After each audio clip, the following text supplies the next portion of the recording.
In this video, we'll walk you through the process of creating highly realistic 3D models like this one, using DJI Mini drone and completely free MipMap software. The software can generate both detailed Gaussian splatting models and traditional photogrammetry models simultaneously. The model you see here is a Gaussian splatting model produced using MipMap software with a 76-second video. Let's take a closer look at the detail.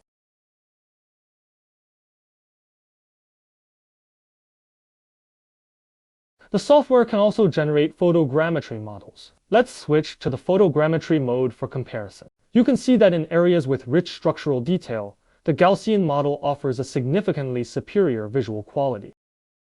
Now, let's follow this tutorial and build such a realistic model from scratch. First, visit the MipMap website and click to download the software. While the download, you could register an account to use the software. Clicking the user icon will take you to the login screen. The easiest method is to sign in with your Google account. Alternatively, you can register a new account using your email. We'll use the email registration way here. Select your region, enter your email address, set a password, review, and accept the user agreement and privacy policy. Then click Register. You will receive a confirmation email. Click the link inside to activate your account and access your account page.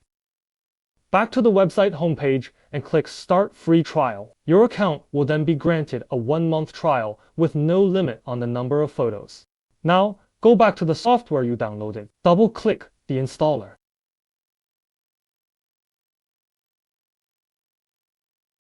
Read the relevant agreements. Set the installation path, click Next, and wait for the installation to finish.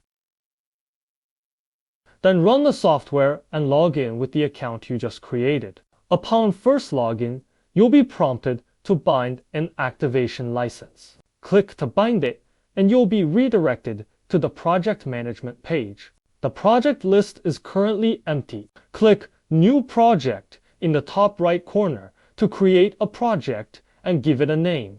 You can import photos, a folder, or even a video for 3D reconstruction. For this demo, we'll use a 76-second video shot with a DJI Mini. After importing the video, you can set the frame extraction interval, start time, and end time. The software will show the estimated number of images to be extracted. We will adjust the settings so that the number of generated images is below 500, which is the maximum limit for the free version. Setting the interval to 0.2 seconds will generate 380 images. Click Confirm, and the software will begin extracting the images. While that's processing, let's return to the MipMap website. At the bottom of the homepage, we provide various sample datasets. Click View More Dataset to go to the download page. Here you'll find different types of data, allowing you to evaluate the model quality achievable with different devices and shooting techniques. Available datasets include close-range photogrammetry data captured by a matrix for E using Smart 3D Capture, video data from a DJI Mini, the same as used in this tutorial, oblique aerial data from a DJI Mavic 3 Enterprise, typically used for large area 3D modeling, data of a power pylon captured via orbit shooting, ideal for testing Gaussian reconstruction. Nadir aerial data suitable for generating orthophotos and digital surface models. And data of the Arc de Triomphe captured using a smartphone orbit. The preview images you see here are all screenshots of models reconstructed with MipMap software. You can download these datasets to practice. Back in the software, the image extraction is now complete. The panel shows many parameters, but we'll skip the advanced settings for now.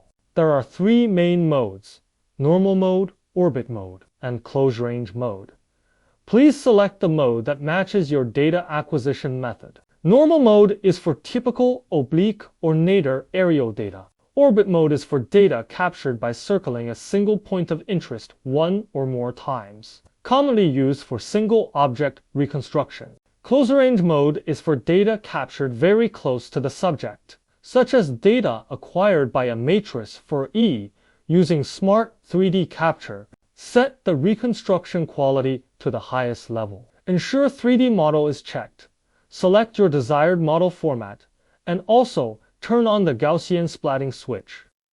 The first time you enable Gaussian Splatting, the software will prompt you to download the necessary plugin. Click to download and wait for the installation to finish. This allows the software to generate both a mesh model and a Gaussian splatting model in a single reconstruction task. Once configured, click Start Reconstruction. For video-based reconstruction, a warning may appear because our data is extracted from a video and lacks camera parameters. If you know your camera's parameters, you can click Edit Camera to set them. Providing accurate parameters improves reconstruction reliability, especially for photos with significant lens distortion. We will cover more complex professional settings in later tutorials. For this quick start guide, we'll proceed with the default configuration.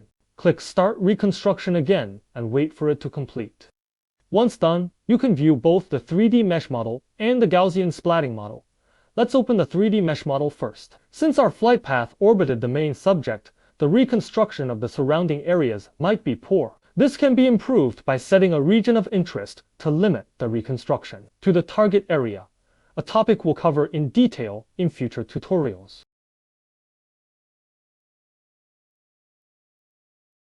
Now, let's look at model navigation. Click the icon in the top right to show the trackball. Rotate the model by holding the left mouse button. The model will rotate around the trackball's center. Double-clicking the model with the left button recenters the trackball, making it easier to inspect different objects from various angles. Check the Images box in the left panel to display the image poses from the drone's flight path. Use the slider to adjust the size of these camera icons.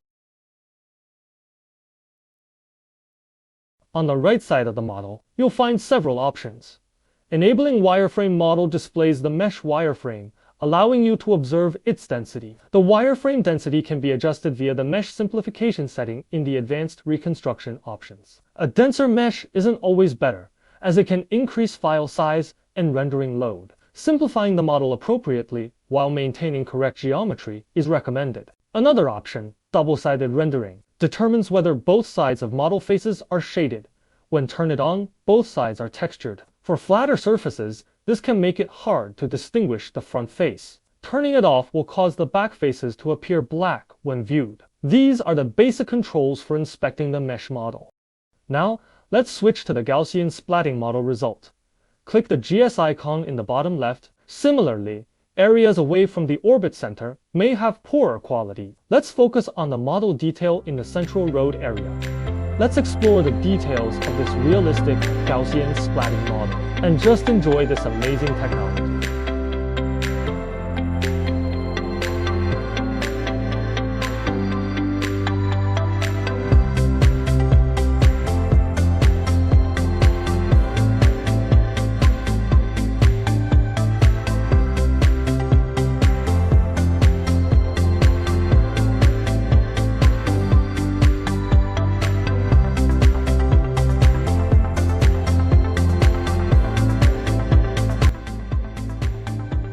Alright, that's all for today's tutorial.